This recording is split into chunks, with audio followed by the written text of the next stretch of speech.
అందరికీ హాయ్ అండి. అందరూ బాగున్నారా? మేమైతే చాలా బాగున్నామండి. చోలే మసాలా కర్రీ అయితే చేస్తున్నానండి. పూరీలోకి, చపాతీలోకి చాలా బాగుంటుంది కర్రీ అయితేని. ఒక కప్పు శనగలు ముందర రోజు సాయంత్రం నానబెట్టానండి. శనగలు కుక్కర్ గిన్నెలో వేసుకుని 2-3 సార్లు శుభ్రంగా కడిగి 2 కప్పులు వాటర్ వేసి కొద్దిగా సాల్ట్ వేసుకుని ఒక 5-6 విజిల్లు వచ్చే వరకు ఉడికించుకోవాలి. శనగలు అయితే ఉడికినాయండి. జాలి గిన్నెలో వేసుకొని నీళ్ళు వాడేసుకుందాం.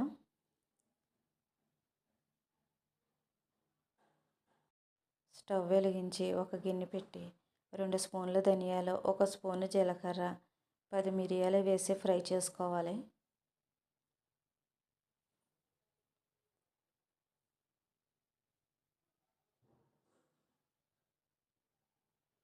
ఇవి ఫ్రై అయినాయండి. ఒక గిన్నెలోకి తీసుకుందాం. ఎండుమిర్చి 10, యాలకులు 5, లవంగాలు 8, చిన్న దాల్చిన చెక్క, ఒక స్టార్ ఫ్లవర్, జాజికాయ ముక్క, జాపత్రి ముక్క తీసుకుని ఫ్రై చేసుకోవాలి.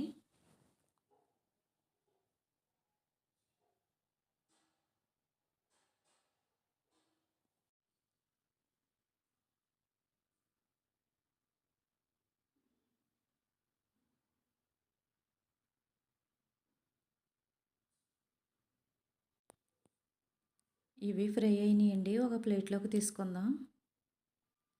స్టవ్ వెలిగించి ఒక గిన్నె పెట్టి సరిపడినంత నూనె వేసి ఆయిల్ హీట్ అయ్యాక 1 స్పూన్ జీలకర్ర,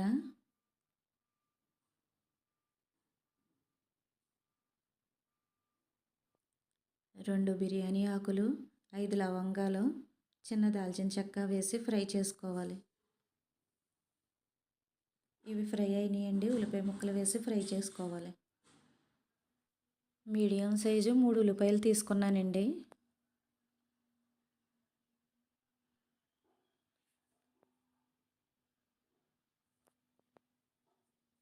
ఉల్లిపాయ ముక్కలు ఫ్రై అయ్యాక 1 స్పూను అల్లం వెల్లుల్లి పేస్ట్ వేసుకుని పచ్చివాసన పోయే వరకు ఫ్రై చేసుకోవాలి.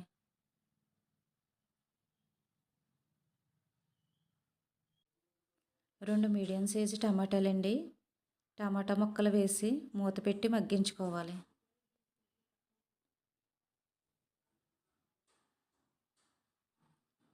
టమాటా ముక్కలు ఫ్రై అయినాయండి.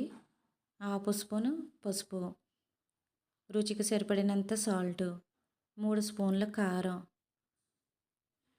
ముందుగా ఫ్రై చేసుకున్న మసాలాలన్నీ పౌడర్ చేసుకొని వేసుకోవాలి.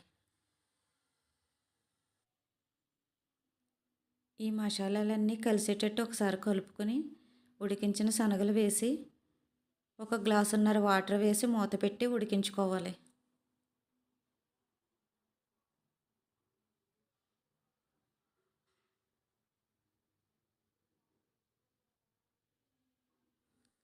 శనగల కర్రీ అయితే ఉడికిందండి. ఫైనల్గా కొత్తిమీర వేసుకోవాలి.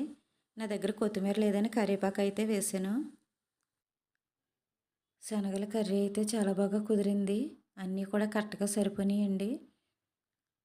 పూరీలోకైనా చపాతీలోకైనా చాలా బాగుంటుందండి ఈ కర్రీ. మీరు ఒకసారి ఇలా ట్రై చేసి చూడండి. నేనైతే చపాతీలోకి చేశానండి. టేస్ట్ అయితే చాలా బాగుంది. మా వీడియో మీకు నచ్చిందండి. నచ్చితే లైక్ చేయండి, షేర్ చేయండి, సబ్స్క్రైబ్ చేసుకోవడం మర్చిపోకండి.